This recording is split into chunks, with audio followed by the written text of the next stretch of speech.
The images arrived before the memories. Not visions, something more fundamental. Mathematical impressions. Koslov watched himself die 17 different ways across probable timelines before his coffee finished brewing. Status report, he said into the calm, voice steady despite the phantom pain of a plasma burn that had never, would never, might never occur. Lieutenant Dmitry Koslov stood on the bridge of a UES Paradox, staring at the hollow display where crystalline formations of the Vektrid battle cluster gleamed with cold precision. The formations were beautiful in their mathematical perfection. The way each vessel positioned itself in relation to others created a 12-dimensional geometric pattern that optimized their collective computational capacity. Koslov could appreciate their symmetry in the same way he'd once appreciated the golden ratio in Renaissance paintings before the war had forced him to trade his restoration tools for a command insignia. Temporal inversion drive at 93% efficiency, Commander, reported Lieutenant Robbie Agarwal, his fingers dancing across the quantum interface. Reality distortion envelope stable. We're simultaneously here and not here, according to their sensors.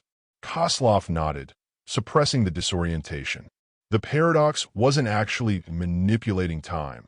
That remained beyond human capability, but the ship projected mathematical signatures that convinced Vektrid sensors it existed in multiple temporal states simultaneously. The crystalline beings perceived reality through mathematical constants. By becoming a variable, the paradox became both a target and a cognitive poison. Signal the fleet, Koslov ordered. Begin Operation Mobius. Maximum paradox propagation. Across 12 star systems, 97 identical vessels activated their temporal inversion drives. None were the original. There was no original. That was the first layer of the deception. Tamar Novak hadn't slept in 48 hours. The holographic projections floating around her quarters painted her face in ghostly blue light as she analyzed the latest data from the engagement near Procyon. Play it again, she instructed her AI assistant. Focus on Vektrid formation changes after the third paradox manifestation. The simulation rewound. The perfect crystalline formation of Vektrid vessels, a dodecahedron configuration that had devastated human forces for years, began to distort as multiple Paradox-class ships appeared and disappeared across the battlefield. The Vektrid response was immediate. Rather than maintaining their cohesive attack pattern, individual vessels broke formation, diverting resources to analyze and destroy the anomalous human ships. They're dedicating 37% more resources to targeting Paradox-class vessels than the previous engagement, her AI noted. Calculating, they've reduced attacks on primary human military assets by 24%. Novak's eyes narrowed. It's working better than expected. They're becoming obsessed with solving the mathematical inconsistency. Commander Novak, a voice cut through her concentration. Central Command is requesting your presence for the strategic briefing. She sighed, pushing back from her workstation. The Fleet Admiralty still didn't fully understand her protocol Mobius. They saw it as a mere distraction tactic rather than what it truly was, an attack on the foundational consciousness of the enemy. The Vektrid didn't just use mathematics, they were mathematics. Their consciousness existed as complex equations propagating through crystalline neural networks. What happened when you introduced an unsolvable equation into such a system? Tell them I'll be there in 20 minutes, she replied, gathering her notes. And send the latest Vektrid response metrics to my neural implant. Koslov felt the Vektrid before the sensors detected them. His synesthesia, once a curiosity that had helped him detect forgeries in old masters, had evolved since exposure to the temporal inversion drive. Mathematical anomalies now registered as taste and color. The approaching Vektrid fleet tasted like copper and appeared as crimson fractals at the edge of his vision. They're coming, he announced, seconds before the proximity alert sounded. Bigger response than last time. At least 43 capital ships. His tactical officer, Naomi Katzenberg, looked up in surprise. Sensors don't show anything yet, sir.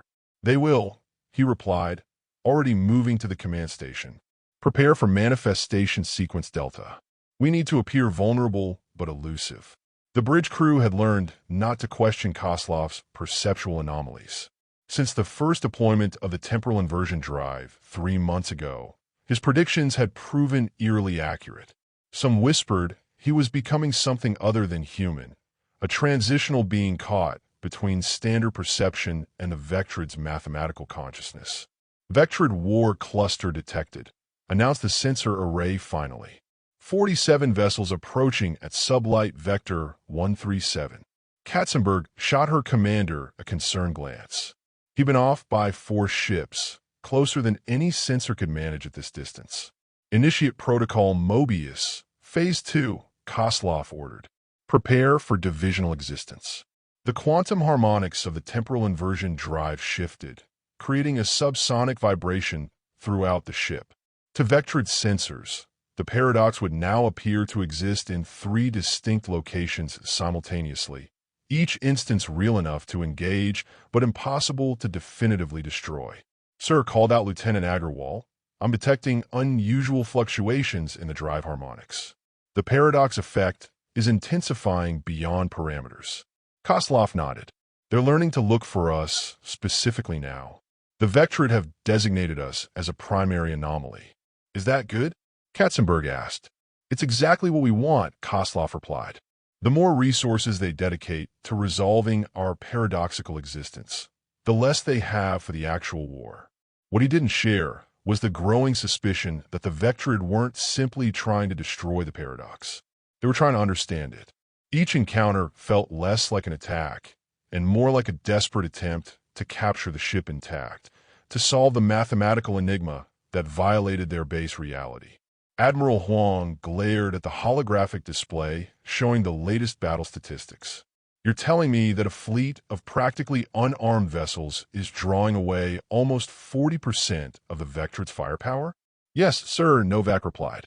"Protocol Mobius is exceeding expected efficiency by 17%. And you're certain they're not simply adapting to recognize these ships as decoys? That they'll continue to prioritize destroying them? They aren't perceiving them as decoys, Admiral. To the Vektrid, these ships represent a mathematical impossibility. Their consciousness literally cannot process the paradox our temporal inversion drives create." The Admiral paced the length of the war room. "Several paradox captains have reported anomalous experiences, perceptual distortions, predictive capabilities. Your report glosses over these incidents." Novak steeled herself. This was the confrontation she'd been avoiding. "There are side effects to operating in a state of quantum uncertainty, yes. The human brain isn't designed to exist in multiple probability states." "You're saying your protocol is affecting our own people?" "Minimally," she lied. The truth was more complex. The crews of the Paradox fleet were experiencing accelerated cognitive evolution. Their brains were adapting to perceive reality more like the Vektrid, as mathematical constructs, while simultaneously maintaining human creativity and intuition. The combination was creating something unprecedented. "I want a full psychological evaluation of all Paradox crew members," Admiral Huang ordered. "If this technology is damaging our people." "With respect, Admiral," Novak interrupted, "we don't have that luxury. The Vektrid have begun diverting entire battle groups to hunt down Paradox-class vessels. Every day we maintain this deception brings us closer to turning the tide of this war." Huang studied her face. "There's something you're not telling me, Commander." Novak hesitated, then decided to risk the truth. "We've detected unusual patterns in Vektrid communication frequencies. Their typically uniform information exchange is becoming chaotic.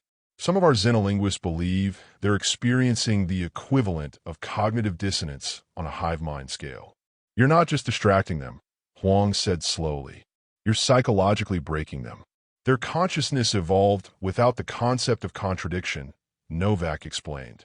"By introducing mathematical paradoxes into their perception, we may be forcing their cognitive systems to evolve rapidly, creating the equivalent of a collective mental breakdown."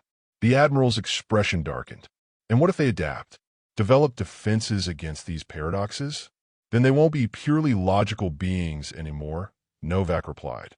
They'll have developed something akin to imagination, the ability to reconcile contradictory truths. And that might finally make peace possible.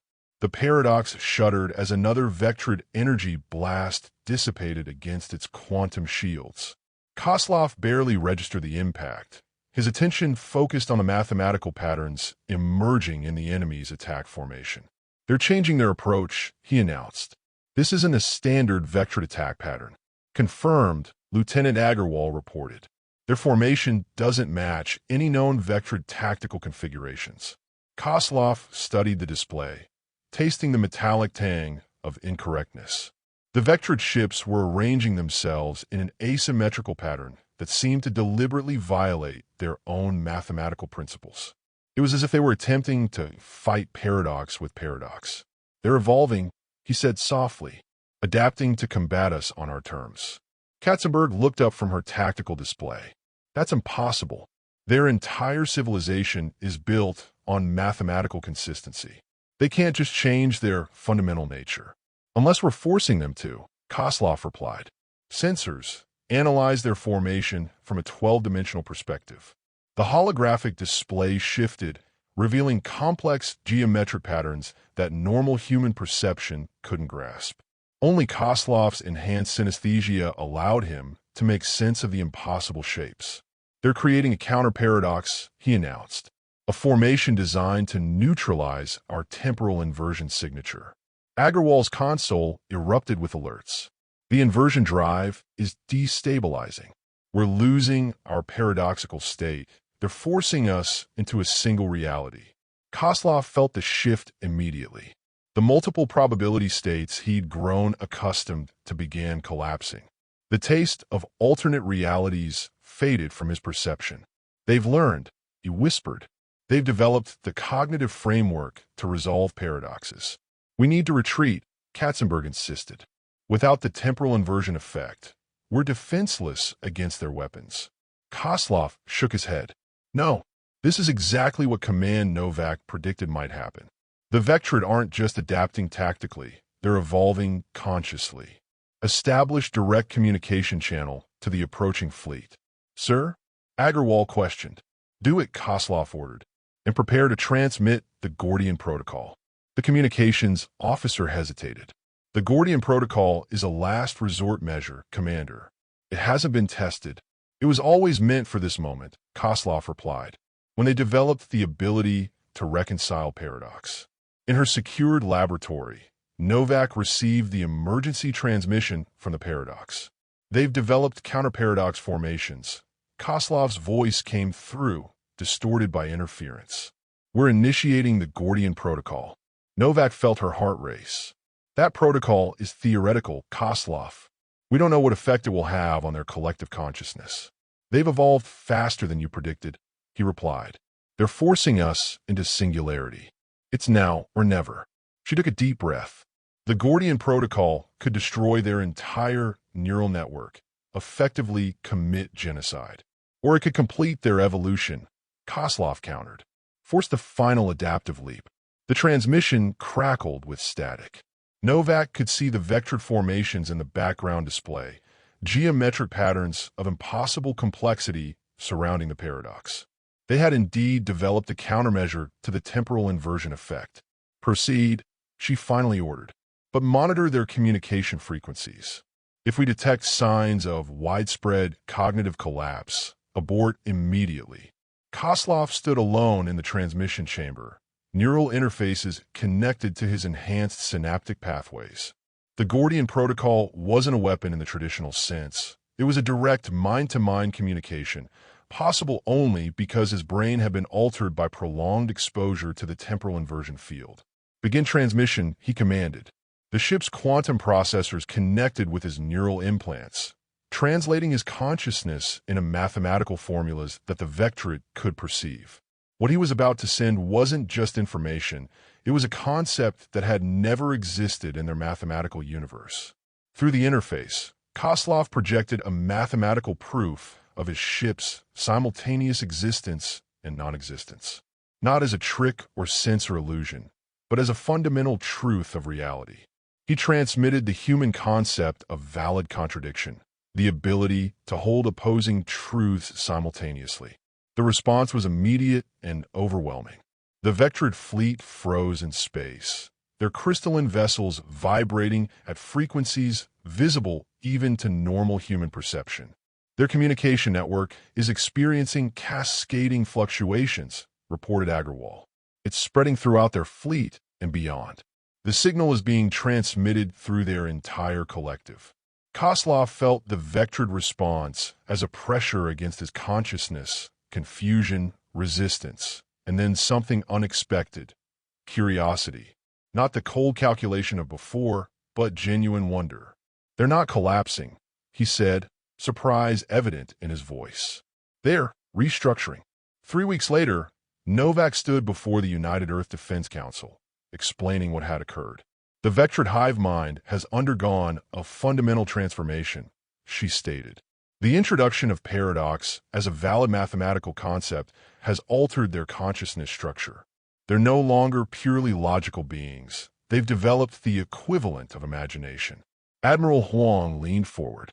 "And this is into the war. How exactly?" The Vektrid now recognize that different forms of consciousness can perceive reality in valid but contradictory ways, Novak explained.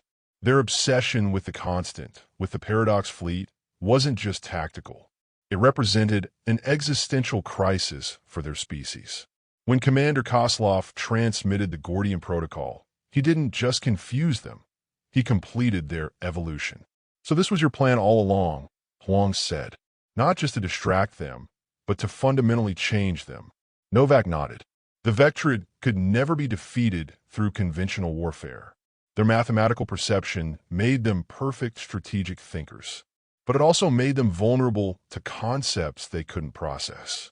By introducing paradox into their consciousness, we gave them the ability to understand perspectives beyond their own. "And Koslov?" asked another council member.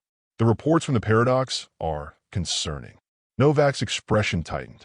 Commander Koslov and several other paradox captains have experienced significant cognitive changes. Their brains have developed new neural pathways, allowing them to perceive reality in ways similar to the Vektrid, while maintaining human creativity and emotion. "Are they still human?" The counselor pressed. "There's something new," Novak admitted. "As are the Vektrid. Both species have been transformed by this encounter." On the display behind her, footage showed the historic first diplomatic meeting between humans and Vektrid. At the center of the human delegation stood Koslov, his eyes reflecting crystalline patterns as he communicated directly with the Vektrid representatives, not through words or mathematical formulas, but through a new language of paradox that both species could now understand. The constant was never meant to be a weapon, Novak concluded. It was a bridge, the first step toward a new kind of understanding. We didn't win the war through destruction. We won it by teaching our enemy the value of contradiction. As the council chambers erupted in discussion, Novak's neural implant chimed with a private message from Koslov. "They're asking about the next phase. Should I tell them what we've discovered beyond the paradox?"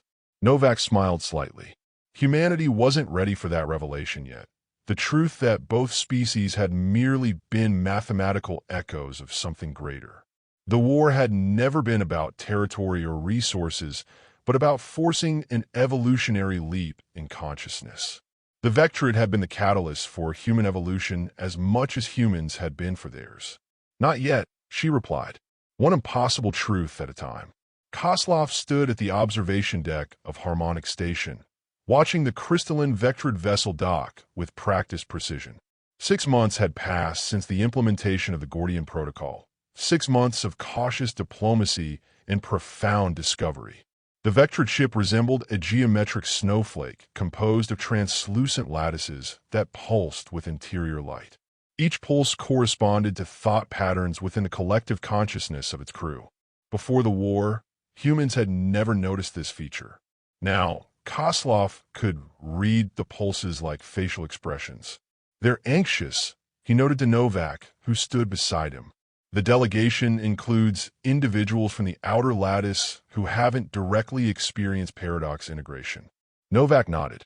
After the war, She had undergone voluntary partial neural reconfiguration to better communicate with both the Vektrid and the transformed Paradox crews. Silver filaments now traced subtle patterns beneath her skin, marking the synthetic neural pathways that augmented her perception. "The outer lattice has been resistant to change," she replied. Their distance from the initial Gordian transmission meant they experienced diluted effects.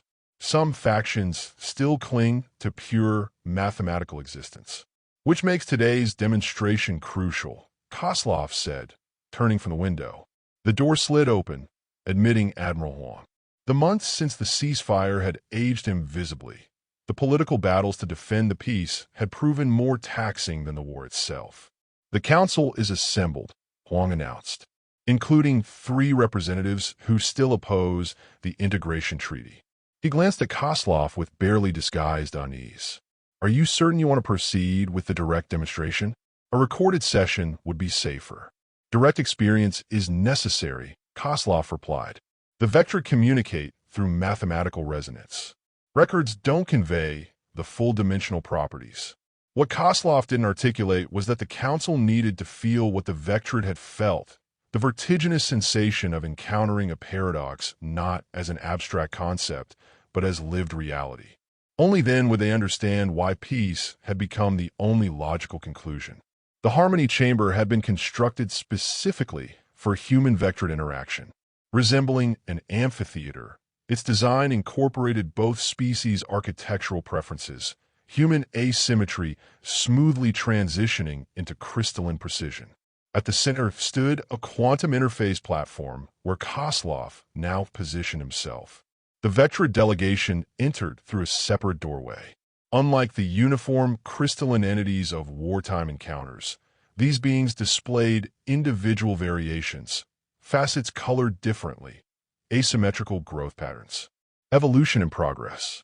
The lead entity, identifying itself as axiomatic reformulation, a name that would have been contradictory in their language before the Gordian Protocol, approached the platform. Observer Catalyst Koslov, it communicated using the new title that had emerged to describe humans with enhanced perception. "We bring greetings from the collective variants." The term, another linguistic impossibility in pre-war Vektrid language, reflected their new understanding of themselves as both unified and diverse simultaneously. Admiral Huang stepped forward. "On behalf of Earth and her colonies, we welcome the collective variants to Harmonic Station." The diplomatic pleasantries continued, but Koslov barely registered them. His attention focused on the 3 council members Huang had mentioned, representatives from Mars Colony, Europa Station, and the Bell Confederacy. Their neural patterns broadcasted skepticism so loudly that Koslov could perceive it without trying. "Perhaps we should proceed to the demonstration," Novak suggested, noticing Koslov's distraction.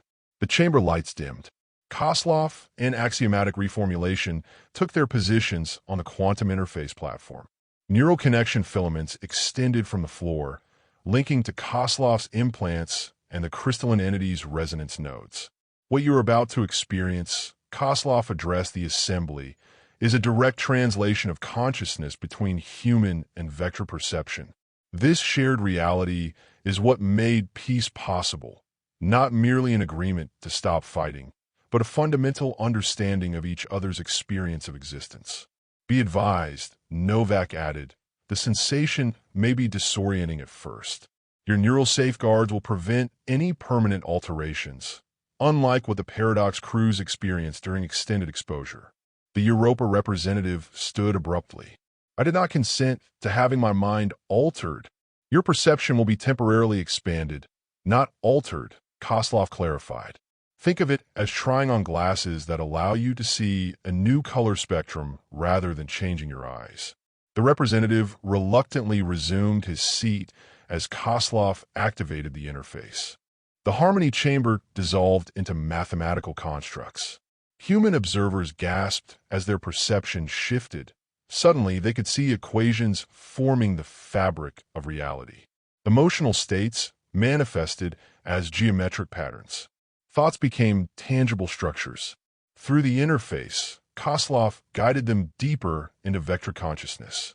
Here, existence was simultaneously particle and wave, discrete and continuous.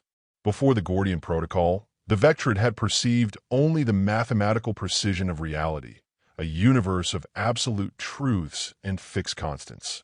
This was their world, Koslov explained, his voice resonating through the shared consciousness. A reality of perfect certainty. The perspective shifted. Human consciousness blossomed through the mathematical precision, chaotic, contradictory, creative. Emotions colored the equations, bending mathematical truths into possibilities and potentials. And this is what we introduced to them, Koslov continued. The concept that two contradictory things could both be true from different perspectives. That certainty and possibility could coexist. The Mars representative's consciousness pulsed with sudden understanding. The temporal inversion drive didn't just create sense or illusions. It created legitimate mathematical paradoxes in actual space-time. Yes, confirmed axiomatic reformulation, communicating directly into their shared perception. Your vessels existed in probability states that our minds could not resolve. Each attempt to destroy them only multiplied the paradox. We devoted increasing resources to eliminating these impossible variables because their existence threatened our entire understanding of reality. You were psychologically incapable of ignoring them, the Belt representative realized. The paradox fleet became an obsession because it had to be resolved for your worldview to remain coherent. Precisely, the Vektrid entity continued. What you perceived as a military tactic, we experienced as an existential crisis affecting our entire species. The shared consciousness rippled as Koslov guided them deeper, showing the moment the Gordian protocol had activated. The council members experienced the cascading transformation that had swept through the Vektrid collective, the equivalent of an entire civilization simultaneously discovering a new dimension of existence. We did not surrender. Axiomatic reformulation clarified. We evolved. The paradox you introduced created cognitive pathways that had never existed in our species, the ability to hold contradictory truths simultaneously, to imagine alternatives to mathematical certainty. The Europa representative's consciousness flared with alarm. But what's to prevent you from reverting? From deciding this evolution was a corruption of your true nature? The question hung in the shared perception space. Koslov felt axiomatic reformulation's response before it was articulated, a profound wave of what could only be described as amusement. Can you forget how to imagine? The Vektrid asked simply. Once a mind comprehends paradox, it cannot return to pure mathematical existence any more than you could choose to stop seeing color after discovering it exists. When the interface deactivated, many council members remained seated, stunned by the experience. The Mars representative approached Koslov first. I understand now, she said quietly. This isn't just peace through mutual exhaustion. It's genuine comprehension. Admiral Huang nodded with visible relief. But the Europa representative remained skeptical. An impressive demonstration, he conceded, but it doesn't address my primary concern. These paradox crews, yourself included, Commander Koslov, have been permanently altered. You're neither fully human nor Vektrid. Where do your ultimate loyalties lie? Novak stepped forward before Koslov could respond. That question itself reflects old thinking. The assumption that identity must be singular and loyalties binary. The Integration Treaty acknowledges that new categories of existence have emerged. Categories that may continue to evolve, added Koslov. Both humanity and the Vektrid have only begun to explore the implications of mutual comprehension. The Belt representative frowned. That's precisely what concerns many of our constituents. Evolution without boundaries or oversight. Axiomatic reformulation's crystalline form shifted, refracting light in complex patterns. We understand your hesitation. For eons, the Vektrid feared change, clinging to mathematical constants as the only truth. Now we recognize that evolution is itself a constant, perhaps the only true constant in existence. The chamber fell silent as the words resonated. Even the skeptical representatives seemed to be reconsidering their positions. There is something else you should know, Koslov said finally.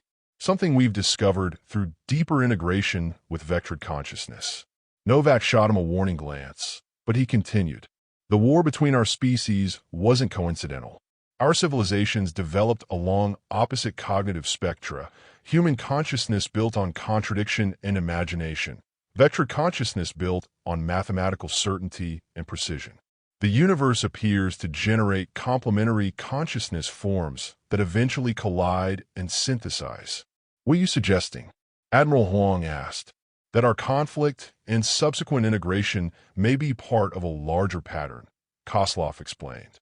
The Vektrid have detected mathematical signatures suggesting other consciousness polarities exist throughout the galaxy.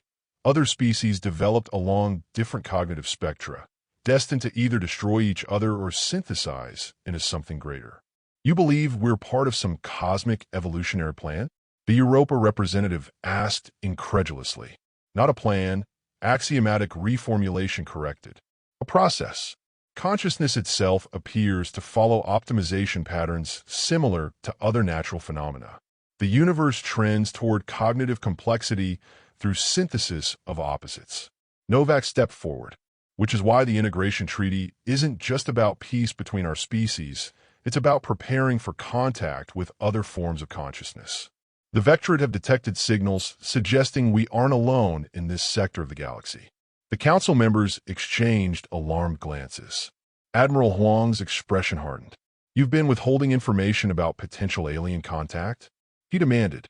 We've been confirming it, Koslov corrected, and developing the perceptual tools necessary to understand truly alien consciousness without resorting to war. He turned to look out the observation window, where the stars gleamed with new significance. The hollow variable wasn't just a military tactic, he said quietly. It was the first step toward understanding that consciousness itself is paradoxical, simultaneously fixed and fluid, individual and collective, human and beyond human. As the council erupted into urgent discussion, Koslov caught Novak's gaze. They both knew that the true journey had only just begun, that the synthesis of human creativity with Vektrid precision had created something unprecedented in the galaxy, a consciousness capable of comprehending consciousness itself. Beyond the window, the stars pulsed with mathematical patterns that only Koslov could perceive, signals from minds so alien they would have been incomprehensible without the neural pathways forged in the crucible of the Vektrid War. The universe was far stranger and more conscious than either humans or Vektrid had imagined, and they were finally ready to understand it.